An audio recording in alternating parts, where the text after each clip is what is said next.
খাব্বাবের আকাঙ্ক্ষা। খাব্বাব ইবনে আরত ইসলাম গ্রহণকারীদের প্রথম দিকের সদস্যদের মধ্যে অন্যতম ছিলেন। তিনি একসময় এক নিষ্ঠুর মহিলা কর্তৃক দাসত্বে বন্দী ছিলেন। যেদিন তিনি ইসলাম গ্রহণ করেন সেদিন থেকে মহিলার অত্যাচার শুরু হয়। অত্যাচারের মাত্রা ছিল অতীব নির্মম।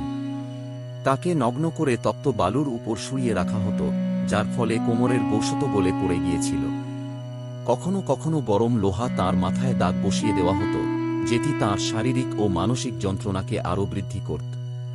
এই অভিশপ্ত দিনগুলোতে খাব্বাব ছিলেন নিঃসন্দেহে এক অদম্য সাহসী চরিত্র। কখনো তিনি ইসলাম ছাড়েননি, বরং ইসলামের প্রতি তাঁর বিশ্বাস আরও গভীর হয়। যখন হযরত উমারের শাসনামলে একদিন তিনি খাব্বাবের কষ্টের কথা জানতে চান, তখন খাব্বাব তাঁর কোমরের উপর ঘটে যাওয়া ঘটনাটি জানিয়ে বলেন, আমার কোমর দেখুন। হযরত উমার কোলে চোখ বুলিয়ে বললেন, এমন কোমর তো আমি কোথাও দেখিনি। উত্তরে খাব্বাব জানান, আমাকে আগুনের উপর শুইয়ে রাখা হতো। এর ফলে আমার শরীরের চর্বি ও রক্তে আগুন নিভে যেত।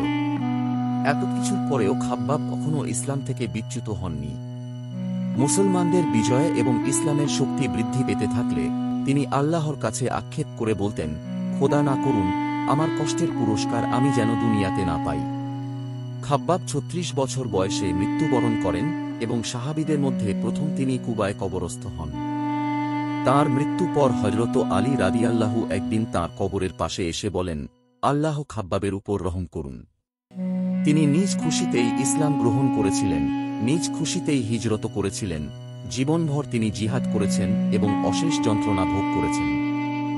খাব্বাবের জীবন আমাদের জন্য একটি অনুপ্রেরণা। তার অবিচল বিশ্বাস, ধৈর্য এবং ইসলামের প্রতি আনুগত্য আমাদের প্রেরণা দেয়।